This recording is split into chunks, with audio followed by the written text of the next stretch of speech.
Hallo zusammen, ich freue mich, dass ihr wieder dabei seid bei meinem neuen Video. Heute möchte ich euch zeigen, welche 10 Fräser in einer Fußpflege- und Podologiepraxis auf gar keinen Fall fehlen dürfen. Nummer 1 sind Schleifkappen und natürlich auch der dazugehörige Schleifkappenträger. Mit Schleifkappen lässt sich Hornhaut super gut entfernen und auch gleichzeitig glätten. Die Schleifkappen gibt es in verschiedenen Größen, je nachdem, was für ein Problem man behandeln will. Es gibt kleinere Schleifkappen und große Schleifkappen. Die großen sind zum Beispiel sehr gut für natürlich große Hornhautstellen wie an der Ferse. Es gibt auch verschiedene Körnungen. Ich mag zum Beispiel die grobe und die mittlere Körnung ganz gut. Die grobe Körnung trägt relativ viel Hornhautmaterial ab und mit der mittleren Körnung kann man Material abtragen. Zwar nicht so viel wie mit der groben, aber die Haut wird auch gleichzeitig geglättet. Fräser Nummer 2 ist ein Hartmetallfräser mit einer groben Verzahnung.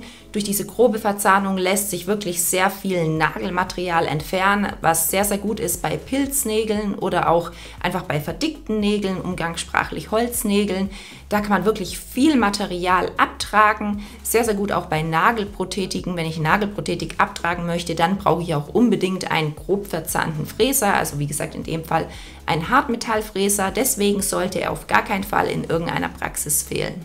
Wir bleiben auch beim Hartmetallfräser, denn Fräser Nummer 3 ist ebenfalls ein Hartmetallfräser, allerdings mit einer feineren Verzahnung.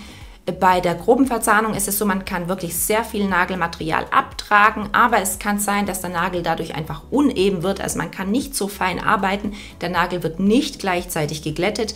Das ist aber beim Hartmetallfräser mit der feineren Verzahnung der Fall. Hier ist es so, dass Nagelmaterial abgetragen wird, zwar nicht so viel wie bei der groben Verzahnung, aber gleichzeitig wird der Nagel auch geglättet. Ich nehme es zum Beispiel sehr gern, wenn ich eine Nagelprothetik auftrage, dann einfach so noch als letzten Schritt, wenn ich noch mal ein bisschen Material abtragen möchte von der Prothetik und gleichzeitig möchte, dass der Nagel geglättet wird, oder wenn ich möchte, dass ich zum Beispiel einen verdickten Nagel abtrage und der Nagel auch gleichzeitig geglättet werden soll, dann nehme ich gern den eher fein verzahnten Hartmetallfräser. Anstelle von dem Hartmetallfräser kann man auch einen Keramikfräser verwenden, was ich an Keramikfräsern einfach super finde. Die tragen genauso viel Material ab wie auch die Hartmetallfräser, aber sie werden einfach nicht so schnell heiß. Jeder, der mal mit einem Fräser in einer hohen Drehzahl gearbeitet hat, und diese hohe Drehzahl braucht man einfach, um Nagelmaterial abzutragen, vor allem wenn die Nägel verdickt sind. Und jeder, der mal damit gearbeitet hat, der weiß, dass man aufpassen muss, weil der Fräser einfach sehr schnell heiß werden kann. Also er kann einfach schnell überhitzen und das ist einfach beim Keramikmaterial nicht so schnell der Fall. Also das Keramikmaterial bleibt länger kühl, erhitzt sich nicht so schnell und deswegen finde ich das eine super Alternative zum Hartmetallfräser oder ist auch für Patienten geeignet, die zum Beispiel ein bisschen empfindlicher sind und Wärme schneller spüren. Da würde ich auf jeden Fall einen Keramikfräser benutzen. Was ebenfalls in keiner Praxis fehlen darf, sind Rosenfräser. Rosenfräser gibt es in verschiedenen Größen. Die sind super dafür geeignet, um Hühneraugen zu entfernen. Man kann einen Rostfräser mit einem größeren Kopf zum Beispiel dazu benutzen, um ein größeres Hühnerauge auszufräsen.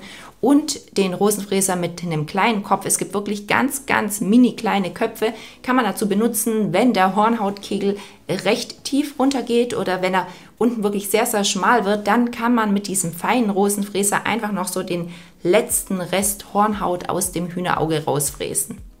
Auf gar keinen Fall für mich fehlen darf auch ein Diamantschleifer in einer mittleren Körnung mit der Zylinderform. Die Zylinderform ist super dafür geeignet, um die Zehennägel nach dem Schneiden einfach am freien Nagelrand zu entgraten, zu glätten und auch um sie in Form zu schleifen. Außerdem ist die mittlere Körnung sehr gut, wenn ich zum Beispiel so unebene Stellen auf dem Nagel habe, dann kann ich die mit dem Diamantschleifer beschleifen und durch diese mittlere Körnung wird die Stelle auch gleichzeitig geglättet. Was ich auch noch sehr gut finde, wenn zum Beispiel auf dem Zeh neben dem Nagel noch so kleine Hornhautstellen sind, dann kann ich die gleichzeitig mit bearbeiten. Wenn ich den Nagel einfach bearbeite und begradige, dann kann ich auch gleichzeitig noch diese kleinen Hornhautstellen mit dem Diamantschleifer auch bearbeiten. Wir bleiben beim Diamantschleifer, machen aber weiter mit der Kegelform. Ich benutze die Kegelform sehr gerne, wenn ich so feinere Arbeiten auf der Nageloberfläche habe. Wichtig ist, eine Nageloberfläche wird ja nur beschliffen, wenn es einen Grund dazu gibt. Wenn die Nageloberfläche gesund ist, dann wird sie auch nicht beschliffen. Oft ist es ja aber so der Fall, dass zum Beispiel Nagelhaut von der Nagelwurzel her gesehen mit auf dem Nagel vorwächst und die kann man dann natürlich auf dem Nagel entfernen. Dazu benutze ich einfach sehr, sehr gern diese Kegelform, weil ich einfach dann so diese Spitze nehmen kann und damit dann gut da entlang schleifen kann. Oder was auch sehr gut ist, wenn ich Unebenheiten auf dem Nagel habe, die aber so Richtung Nagelfalz gehen, dann möchte ich nicht so den großen Diamantschleifer, also nicht die Zylinderform benutzen, sondern nämlich einfach lieber diese feinere Kegelform. Der nächste Fräser, der für mich unverzichtbar ist, ist der Hohlfräser. Der Hohlfräser ist auch für die Hühneraugenentfernung gedacht. Anders als bei dem Rosenfräser ist es aber so, dass man mit dem Hohlfräser viel mehr Material abnehmen kann. Den gibt es mit Zacken und ohne Zacken. Ich arbeite lieber mit dem mit Zacken. Man muss aber aufpassen, durch diese Zacken dreht er sich einfach schnell in die Tiefe rein, was einerseits sehr gut ist, weil ich viel Material damit entfernen kann. Andererseits muss man natürlich aufpassen, dass man nicht zu tief reinkommt. Aber wie gesagt, Hohlfräser super, um Hühneraugen erstmal viel Material zu entfernen am Anfang. Und am Schluss kann man die Hühneraugen dann, wie ich vorher schon gesagt habe, mit dem Rosenfräser ausfräsen. Der nächste Fräser ist ein spezieller Nagelfalzfräser aus Keramik. Im Nagelfalz ist es so, dass sich hier einfach oft Hornhaut bildet und auch Hühneraugen, die üben starken Druck aus und es kann wirklich sehr, sehr schmerzhaft sein, deswegen müssen die natürlich entfernt werden. Hierzu eignet sich so ein spezieller, ganz feiner Nagelfalzfräser einfach sehr gut. Der, den ich euch jetzt hier zeige, der ist aus Keramik. Keramik hat natürlich den Vorteil, das haben wir vorher schon gesehen, es erhitzt nicht so schnell. Wäre natürlich im Nagelfalz schlecht, wenn der Fräser sich schnell erhitzt, da der Nagelfalz einfach sehr empfindlich ist. Und mit einem Keramikfräser kann ich hier einfach viel besser, länger und auch effizienter arbeiten, weil er sich eben nicht so stark erhitzt. Wir bleiben auch beim Nagelfalz und der nächste Fräser ist ein sehr spezieller Nagelfalzfräser, ein sogenannter Cleaner. Es gibt Patienten, bei denen muss man sehr, sehr aufpassen. Also man sollte natürlich grundsätzlich immer verletzungsfrei arbeiten, aber bei Patienten wie Diabetikern oder bei Personen, die gerinnungshemmende Medikamente nehmen, da ist es einfach nochmal wichtiger, verletzungsfrei zu arbeiten. Und im Nagelfalz ist es natürlich so ein bisschen schwierig, weil man natürlich nicht so gut während dem Arbeiten reinsehen kann, weil einfach der Nagel im Weg ist. Und deswegen gibt es hier diesen speziellen Cleaner.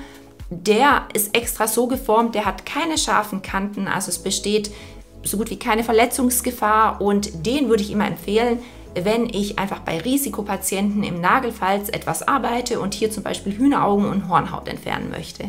Das waren auch schon meine 10 liebsten Fräser, die für mich auf gar keinen Fall in einer Praxis fehlen dürfen. Ich habe euch alle Fräser nochmal einzeln aufgelistet und auch verlinkt, wo ihr sie kaufen könnt.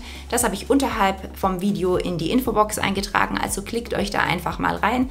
Wenn euch das Video gefallen hat, freue ich mich natürlich über einen Daumen nach oben und auch über ein Abo und ich hoffe, wir sehen uns dann im nächsten Video wieder. Bis dann. Tschüss.